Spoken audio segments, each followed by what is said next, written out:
لا إله إلا أنت أنت الأحد الصمد لم يلد ولم يولد ولم يكن له كفوا أحد. Bismillahirrahmanirrahim. Assalamualaikum warahmatullahi wabarakatuh. Hai sobat seiman, dimanapun kalian berada, semoga kalian semua dalam lindungan Allah Subhanahu wa Ta'ala dan selalu mendapatkan rahmatnya, karena Dialah Sang Maha Agung, Maha Penolong, lagi Maha Pengampun. Amin, Allahumma amin.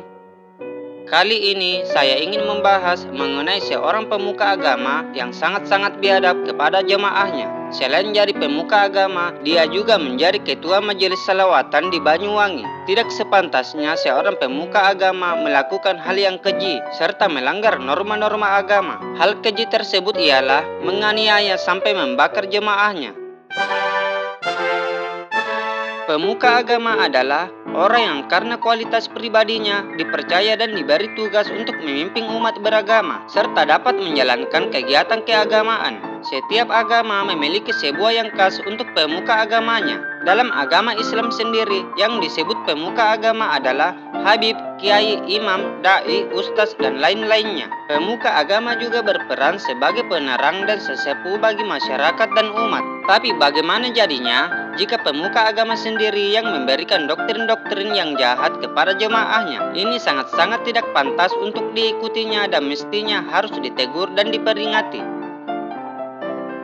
Di Banyuwangi ada seorang pemuka agama yang mungkin sudah terhasut dengan setan, sehingga dia tidak dapat lagi mengontrol perbuatannya. Ia bernama M. Ali Hinduan atau biasa disapa dengan Habib. Pada saat itu, kericuhan di ruang sidang pengadilan negeri Banyuwangi pecah usai pembacaan vonis hukuman mati terhadap M. Ali Hinduan alias Habib.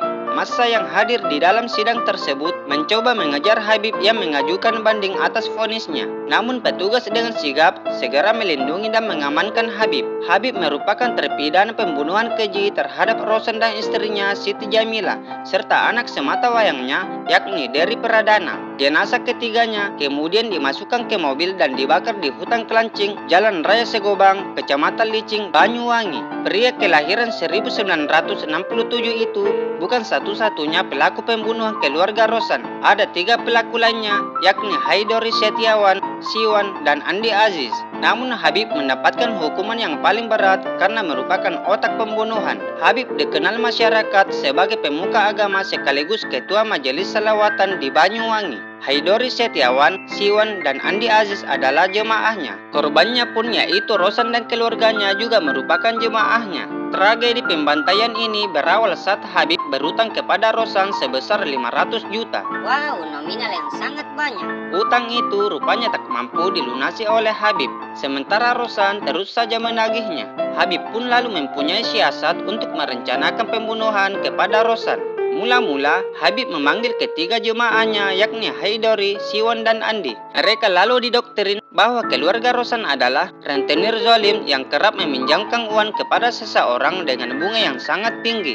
Maka Habib pun menyeru, sudah selayaknya Rosan harus dibunuh. Habib selaku pimpinan jemaah, tak satu pun dari ketiga jemaahnya yang membantah. Padahal sebenarnya perintah Habib hanya dalih semata, karena tak mampu melunasi utangnya kepada keluarga Rosan. Rosan sendiri merupakan petani kaya di desa Karangsari, Kecamatan Sempu. Sedangkan istrinya yang sehari-hari membuka toko serta melakukan praktik peminjaman uang dengan jaminan sertifikat rumah, tanah, hingga kendaraan. Hal inilah yang membuat Haidori, Siwan, dan Andi semakin yakin dengan perintah Habib untuk membunuh Rosan dan keluarganya. Karena dengan begitu akan ada banyak masyarakat yang tertolong dengan kematian keluarga Rosan. Rencana eksekusi pun disusun oleh Habib dan ketiga jemaahnya. Pada Senin 2 Mei tahun 2011, eksekusi pun tiba. Habib berpura-pura menghubungi Rosan bahwa dirinya ingin menggelar sholat berjamaah di rumahnya. Tanpa curiga, Rosan pun bersedia rumahnya dipakai untuk kegiatan ibadah. Selepas Isya, Habib lalu menelpon Andi dan menyuruh menjemput Haidori di rumahnya. Keduanya lalu menuju ke rumah Habib. Haidori sendiri telah membawa sebuah kapak yang disembunyikan dalam tas kecil dan ditutupi oleh jaket. Dari rumah Habib ini ketiganya lalu menuju rumah Rosan. Kali ini keduanya berangkat dengan mengendarai 2 motor. Haidori lalu berbelok dan menjemput Siwan di Simpang 3 Rogo Jampi. Keduanya lalu menyusul ke rumah Rosan. Setiba di lokasi, keempatnya sempat berbincang di ruang tamu. Selanjutnya, Habib mengajak Rosan, Jamila, dan anaknya Dery salat Isya berjamaah. Sedangkan Haidori, Siwan, dan Andi di ruang tamu memakan makanan yang disuguhkan oleh Rosan. Seusai menunaikan salat Isya, Habib lalu menyuruh Dery keluar membeli pulsa. Saat itu, Dery membeli pulsa dengan ditemani oleh Andi. Sedangkan Rosan dan Jamila melanjutkan salat sunnah 2 rakaat. Nah, dari sinilah Habib kemudian memberi kode kepada Haidori dan Siwan agar segera membunuh Rosan dan istrinya saat salat sunnah. Astagfirullah. Orang Banyuwangi beri komentar ya. Lanjut cerita, pada sholat sunnah yang kedua, Habib lalu menganjurkan agar Rosan dan istrinya sujud lebih lama. Saat sujud inilah, Haidori langsung memukulkan kapak ke kepala Rosan dan dilanjutkan ke kepala Jamila. Kerasnya pukulan Haidori membuat Rosan dan Jamila langsung terkapar. Siwan lalu menghampiri dan menambahkan pukulan ke tengkuk kedua korban dengan tangan kosong. Belum puas, Siwan lalu memukulkan lagi kapak ke bagian belakang kepala kedua korban. Kesadisan keduanya belum berhenti. Mulut Rosan dan Jamila kemudian disumpal dengan kaos kaki. Ini dilakukan agar suara rintihannya tak kedengaran oleh warga sekitar.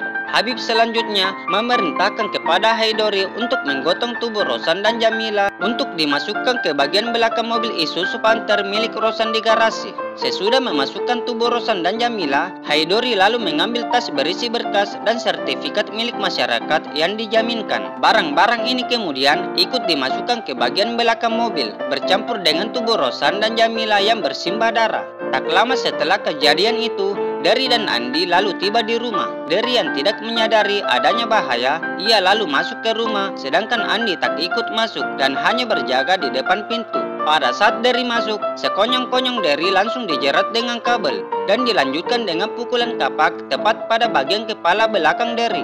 Dery pun ambruk bersimbah darah dan tubuh Dery juga turut dimasukkan ke dalam mobil bersama bapak dan ibunya. Mobil Panther tersebut lalu dikemudikan oleh Habib dan Siwan, sedangkan Haidori dan Andi disuruh pulang. Mobil ini selanjutnya dibawa ke hutan di Desa Kelancing, Kecamatan Licin. Untuk menghilangkan jejak, Habib kemudian membakar mobil tersebut bersama 3 tubuh satu keluarga itu.